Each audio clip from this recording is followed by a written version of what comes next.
Mazajan Nadan in the pueblo of Acamal in the Riviera Maya of Mexico. This is the third video in what at this point is turning out to be a trilogy of videos about love and attachment. And getting clear about how to love without attachment is a lifelong challenge for me, and I think for the species, I think for all of us. How to love fully without grabbing on, without trying to do anything to the object of our love, without trying to get something from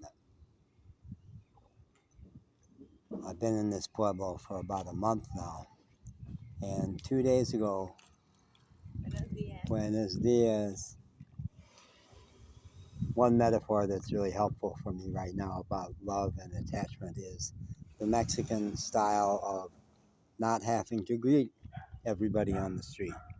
A year ago, I was in El Diamante, a little 400-person pueblo, where it was like an unwritten rule in that town that you had to greet everybody and everybody greeted you. But that's not the typical Mexican style. People comment a lot on how even nice, friendly people in Mexico don't feel a need to engage you, don't feel a need to make eye contact. They do make eye contact in Mexico to an extent that's kind of shocking to people who don't know the Mexican culture. Most women who pass you on the street will give you a little look, check you out. Who is this guy? Children in Mexico have not been trained to be afraid of strangers, so they're not afraid of strangers and they make eye contact with you. But not everybody does. So sitting here, I've had to change locale 3 times to try to get this third video.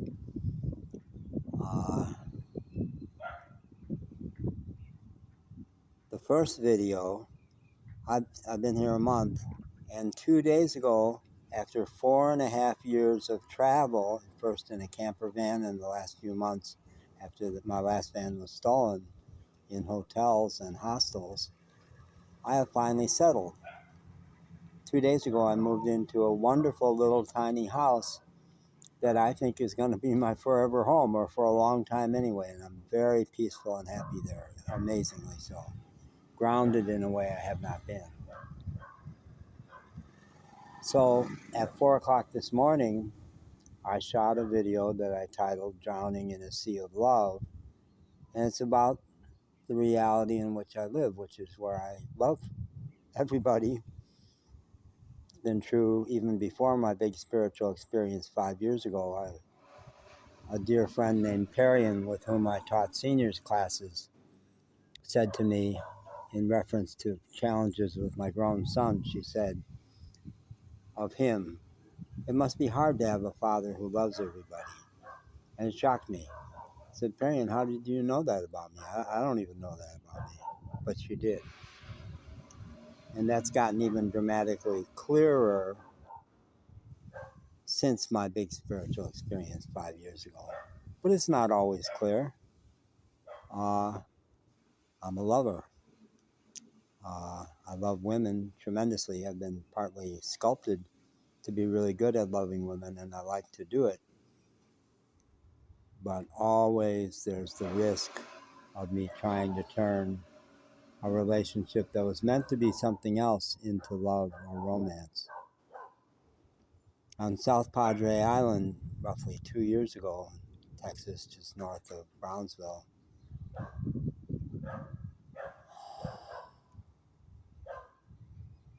I had an experience that coached me around that, because the beaches of South Padre Island, there were so many places that were so peaceful, and I got so happy there that I was pretty squeaky clean about romance and sex. But I met a couple. There's a big truck. So there's always things to distract you. I came here particularly because this was the most quiet spot I could think of in the whole pueblo. On one of the beaches there, I encountered a couple that struck me as being a big age difference. But in Mexico here, you see that all the time. There's nowhere near the same reservation about age difference. But that was Texas. And it turned out he was her father-in-law.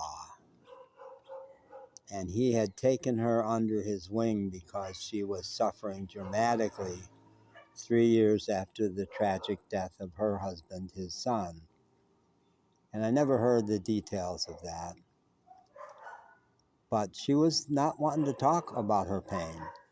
I found the access point, which was listen to the lyrics of the songs she's playing. And they told her story. And what I realized and was able to interpret to him was she's not suffering anymore from his death, even though he apparently did some wild, crazy numbers on her. What she's suffering now from is what men have done to a vulnerable woman with a couple of kids who needs help. And they would offer help but take sex. Well, that was a slap across the face for me. It said, you better get squeaky clean. Look what happens. Look what happens when you take advantage of a woman who's vulnerable. But I'm still needing to learn it, It would be simpler in my youth. I would have said, well, the alternative is agape, spiritual love, comes from the Greek. But I don't believe that anymore. I don't believe that's the highest form of love. Part of what's gone on for me in my journey and my various awakenings is that I've opened up the stream of Kundalini, life energy, which is related to sex, but is not encompassed by sex. It's much bigger.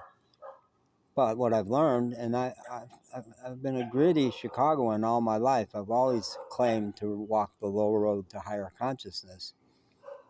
And when my waking up happened 5 years ago, what came through was your mission in this life, part of it, is to reclaim the Freudian great human powers of sex and aggression. And I've done that. I've really worked hard on both of them. And the guy who always was a Mr. Nice Guy is not anymore at all capable of tremendous aggressive power when it's needed to protect somebody else or protect myself. Similar with sex. Sex is union. Sex, the coming together of male and female, or gender and gender, union, going beyond the self into something bigger. It is the short road. It is the cheat sheet. It's the short road to spiritual awakening. Is sexual power, sexual energy, sexual union. So, if I'm saying that sex is not a lesser form of love, then it means staying squeaky clean, not trying to make relationships sexual that are not meant to, is really important. Here's the cops, so, there's the superego there. One of my great romances, the most famous person I ever was involved with was a woman named Nancy Duffy, and you can Wikipedia her. She was the most beloved news journalist in Syracuse, New York, where I was living. And we had a powerful, powerful relationship, which when it crashed and burned, I realized it was never meant to be romance. You two are both romantics, and you could not resist the pull to that.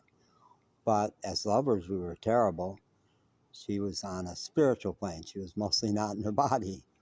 Incredible psychic, spiritual person who helped me have amazing spiritual experiences. But the attempt to turn that into a sexual and romantic partnership was a mistake, always.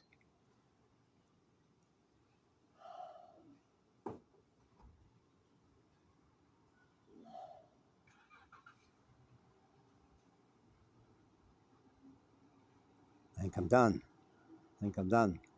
Good news for you. 10 minutes seems to be my bogey today. That's what my Drowning in the Sea of Love video was, and that's what this is. So in the theme of non-attachment, I'll let go of this video also. I ought to make this a quartet because I did a video a few days ago about non-attachment and letting go. I will.